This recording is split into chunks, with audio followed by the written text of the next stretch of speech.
Hello friend, आज हम अपने सी लैंग्वेज का लेक्चर एक स्टार्ट करने जा रहे हैं। इससे पहले हमने लेक्चर से हमने यूनिरी ऑपरेटर को पढ़ा था। इस लेक्चर में हम अरिथमेटिक ऑपरेटर को पढ़ेंगे।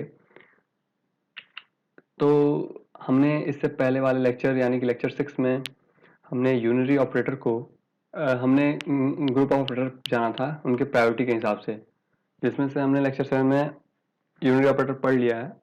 अब हम अरिथमेटिक ऑपरेटर पढ़ने जा रहे हैं। अगर आपने ये वीडियो नहीं देखा तो मैं लिंक डिस्क्रिप्शन में अपने प्लेलिस्ट का लिंक दे दूंगा सी लैंग्वेज की, आप उसको एक्सेस करके वहां से आप देख सकते हैं। तो मैं ना प्रपोजिंग, चलिए वीडियो को शुरू करते हैं।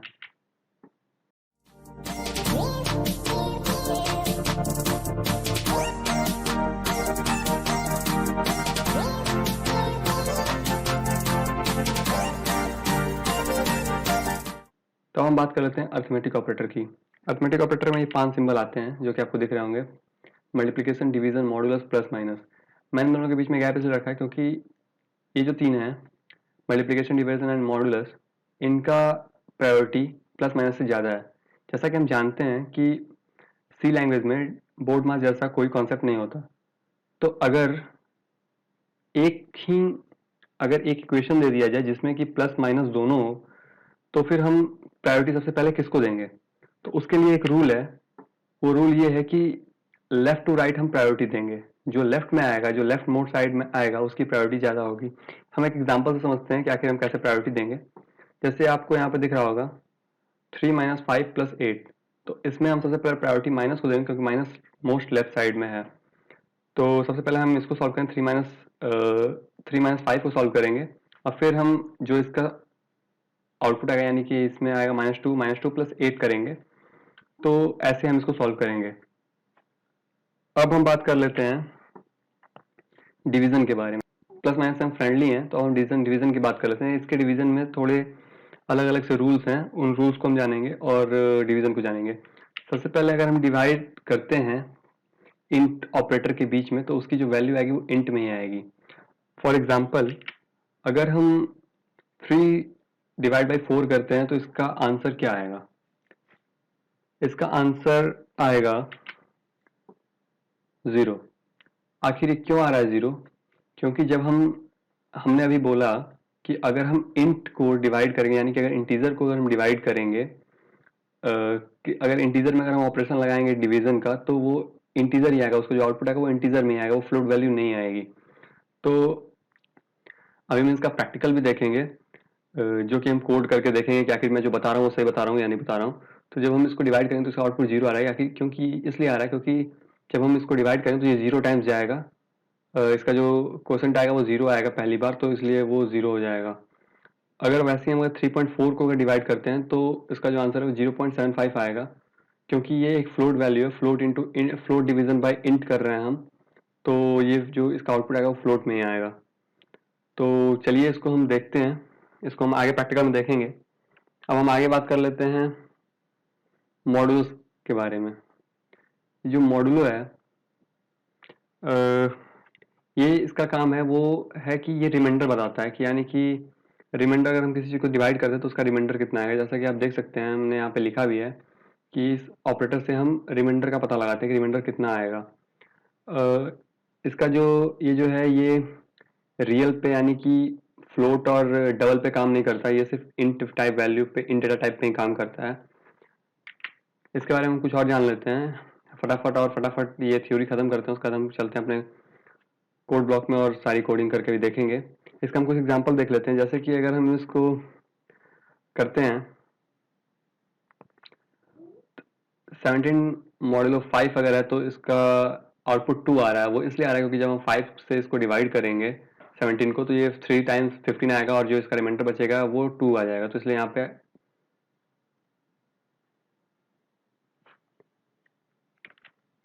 हम बात कर लेते हैं इसके यूज की। ताकि जब हम इसको सीख रहे हैं तो इसका यूज क्या है। इसका यूज हमें काफी सारे प्रोग्राम्स में पढ़ने वाला है आगे। जैसे कि अगर हमको चेक करना है कोई भी नंबर किसी नंबर से डिविजिबल है या नहीं, तो उसके लिए हम चेक करेंगे, उसके लिए हम ये कंडीशन लगाएंगे। अगर हमें चेक करना है कि x y से डिविजिबल है या नहीं, तो हम उसमें कंडीशन लगाएंगे x modulo y is equal to 0। अगर 0 हो जाता है यानी कि रिमाइंडर 0 हो जाता है, क्योंकि ये आउटपुट रिमाइंडर देता है, तो रिमाइंडर अगर 0 है तो वो डिविजिबल है। तो ये हम कंडीशन लगाएंगे आगे जाके जब हम प्रोग्राम बनाएंगे। तो इसका एक यूज और है कि अगर हमारे पास कोई नंबर है अगर हमें उसका कोई लास्ट डिजिट चाहिए तो हम उसमें ये लगाते हैं, जैसे मान लीजिए हमारे पास ए कोई नंबर है, तो ए मान लीजिए हमारे पास नंबर है 407 और हमें उसका लास्ट डिजिट चाहिए किसी वेरिएबल में, तो उसके लिए हम ये कंडीशन लगाएंगे कि r is equal to A modulo 10। अगर वैसे हमें लास्ट की दो डिजिट की चाहिए होगी किसी नंबर की, तो हम उसमें मॉड्यूलो के आगे 100 लगा देंगे, ए मॉड्यूलो 100 कर देंगे, तो हमें लास्ट की दो डिजिट मिल जाएगी। ये रही बात। अब हम बात कर लेते हैं मॉड्यूलो में कुछ और भी। जब हम इसमें जैसे कि हमने पीछे देखा कि मॉड्यूलो जो है रिमाइंडर बताता है, तो अगर हम 5 मॉड्यूलो 2 करते हैं तो इसका रिमाइंडर 1 आएगा। तो ये तो सही है, पर अगर हम ये करते हैं, आप वीडियो को पॉज करके फिर से सोचिएगा, अगर हम ये करते हैं -5 मॉड्यूलो 2 तो इसका आउटपुट क्या आएगा? तो इसको आप वीडियो पॉज करके सोचिए कि इसका आंसर क्या होगा। आई होप कि आपने सोच लिया होगा। तो इसका जो आउटपुट आएगा वो आएगा -1। वो क्यों आ रहा है मैं आपको बताता हूँ, सबका बताऊंगा अभी। वैसे ही अगर हम करते हैं 5 मॉड्यूलो -2 तो इसका आउटपुट क्या आएगा? आप इसको भी सोचिए पॉज करके। आई होप कि आप सोच लिए होंगे। तो इसका जो आउटपुट आएगा वो 1 आएगा। आखिर ये क्यों ऐसा आ रहा है मैं आपको बताता हूँ। अगर हम डिवाइड करते हैं, अगर हम ऐसे चेक करते हैं -5 मॉडुलो -2 तो इसका आउटपुट जो है वो -1 आएगा। वो अब ये क्यों आ रहा है ऐसे? ऐसे हमें देखना है कि अगर हम सबसे पहले जैसे हम माइनस हटा करके सबसे पहले हम जैसे मॉड्यूल निकालते हैं वैसे निकालेंगे, तो जो भी मॉड्यूल आएगा हम पहले वो लिख लेंगे। उसके बाद हम चेक करें कि जो लेफ्ट साइड में जो भी डिजिट है उसकी साइन अगर माइनस है तो हम माइनस लगा देंगे सिंपल से। अगर राइट साइड साइन अगर माइनस है तो उसमें हमें कोई चेंज नहीं करना है, जो जैसा आउटपुट जो मॉड्यूलो का आंसर आएगा वही आएगा। पर अगर राइट साइड में अगर लेफ्ट साइड में माइनस है, अगर साइन माइनस है तो हम माइनस लगा देंगे। तो ये हो गया मॉड्यूलो। अगले लेक्चर में हम बिटवाइज ऑपरेटर को पढ़ेंगे। तो अब हम चलते हैं कंप्यूटर स्क्रीन पे और सब जो भी मैंने अभी थ्योरी में बताया उसको सारे को अभी हम प्रैक्टिकल करके देखते हैं। तो अभी हम अपने कोड ब्लॉक के अंदर आ चुके हैं। अब हम इसमें फटाफट से सारे एग्जांपल्स को चेक कर लेंगे। सबसे पहले हमने बात किया था डिवीजन के बारे में। सबसे पहले हम इसका कुछ क्रिएट कर लेते हैं, एक वेरिएबल एक्स इन टाइप में। उसके बाद हम इसमें हम लिख लेते हैं एक्स एज ए क्वेश्चन। सबसे पहले डिवीजन चेक करें क्योंकि हमने सबसे पहले डिवीजन पढ़ा था। आप यहाँ पे साइड में देख भी सकते हैं अपने राइट साइड के कॉर्नर पे। हम इसमें एक्स को डिवाइड करेंगे सबसे पहले। तो इसमें हम चेक कर लेते हैं 5 डिवाइड बाई 2 ही कर लेते हैं। तो हम करते हैं 5 डिवाइडेड बाई 2 और अब हम डालते हैं यहाँ पे printf ब्रैकेट कोलन, इसमें हम डालेंगे %d और हम x को हमें x की आउटपुट चाहिए तो हम x चेक करेंगे।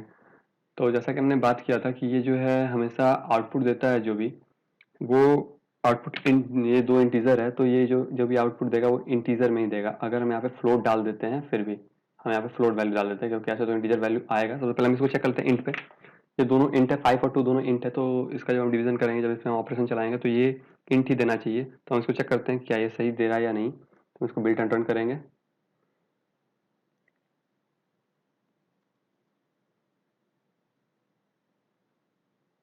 ओके, यहाँ पे ये भी हमसे उड़ गया था। अब हम इसको सेव करते हैं। सेव करने के बाद हम इसको बिल्ट एंड रन करके देखते हैं। तो ये देखिए जो इंटीजर टाइप दे रहा है, जो कि कम्प्लीटली रीजनेबल नहीं है, फिर भी इसका जो है रिमाइंडर 1 बचेगा, फिर भी ये 2 दे रहा है। तो अगर हम यहाँ पे, क्योंकि अभी हमने इंट डाला तो इंट वैल्यू ही आएगी। अब हम यहाँ पे फ्लोट डाल के चेक करते हैं क्या होता है, ये फ्लोट देता है या नहीं देता। तो यहाँ पे डालेंगे, यहाँ पे हम डालते हैं फ्लोट। और जैसा कि हमने बात किया था, तो हमें यहाँ पे भी %f करना होगा क्योंकि हमें फ्लोट प्रिंट कराना है। तो हम इसको करते हैं और चेक करते हैं। ये देखिए अभी भी ये जो दे रहा है ये 2.000 दे रहा है, यानी कि ये एग्जैक्ट नहीं दे रहा है क्या है।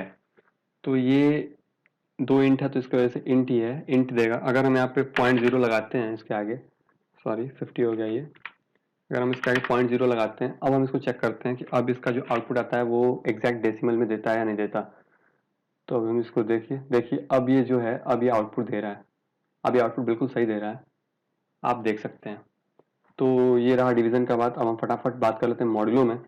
तो मॉड्यूल में हमने बात की थी कि ये रिमाइंडर बताता है, तो हम इसी पे मॉड्यूलो में चेक कर देते हैं 5 रिमाइंडर। तो इसका रिमाइंडर 1 आ रहा था, जैसा कि हमें पता है कि इसका रिमाइंडर 1 आएगा। तो ऐसे मॉड्यूलो ऑपरेटर यूज़ करेंगे और यहाँ पे इंट कर लें, क्योंकि हमें पता है कि ये int डेटा टाइप में ही सिर्फ वर्क करता है। और यहाँ पे int डेटा टाइप के लिए हम यहाँ पे d यूज़ करेंगे। हम इसको कंट्रोल S करते हैं। ये जो भी मैं अभी ये %d लगा रहा हूँ और ये जो भी मैं डिफाइन कर रहा हूँ, ये सब मैंने पिछले लेक्चर में बता दिया। अगर आपने नहीं देखा तो मैं डिस्क्रिप्शन में लिंक दे दूंगा अपने सी लैंग्वेज की प्लेलिस्ट की, आप वहाँ से जाकर उसको एक्सेस कर सकते हैं। अब हम इसको बिल्ट एंड रन करते हैं। तो देखिए इसका जो रिमाइंडर है 1 आ रहा है। जैसा कि हमने बात किया था ये माइनस वाला, अब हम माइनस वाले पे बात कर लेते हैं। माइनस वाले पे हम बात कर लेते हैं। तो अगर हम इसके आगे 5 के आगे माइनस लगा देते हैं एक, तब इसका देखते हैं कि जो हमने बात किया था -1 आने का, तो वो -1 आ रहा है या नहीं आ रहा है। तो इसको सेव करेंगे, बिल्ड एंड रन करेंगे।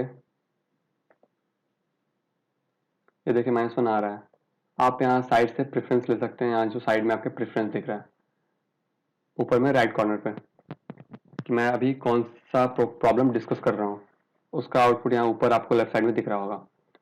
अब इसके बाद हम वैसे ही अगर हम यहाँ पे माइनस लगाते हैं तो भी ये इसका आउटपुट माइनस ही आया था, जैसा कि हमने अभी साइड में हम देख पा रहे हैं कि हमने इसका आंसर पहले से निकाल के सब रखा हुआ है।